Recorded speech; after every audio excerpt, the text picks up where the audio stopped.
week, we turn to Brazil, where even the Amazon rainforest looks like it's gotten a wax. Now, President Dilma Rousseff has spent the whole week dealing with developments in a corruption scandal which threatens to undermine her entire government.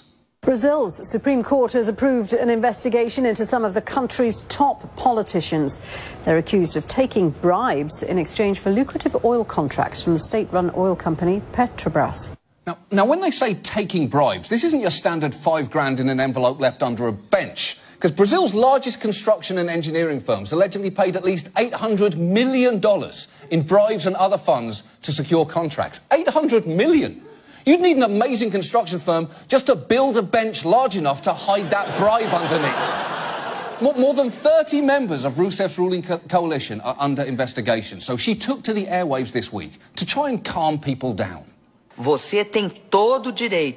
have every right to get irritated and be worried, but I ask for patience and understanding because this situation is transitory. Is it? How is it transitory? Because unless you're about to flash the entire country with one of those memory-erasing sticks from Men in Black, I don't think people are going to forget about this. In fact, Brazilians weren't even listening to her speech for a pretty loud reason. Her critics had organized a kind of pot-banging protest, and I was in Sao Paulo, leaned out the window. It sounded like a football game. People were banging their pots, honking their horns.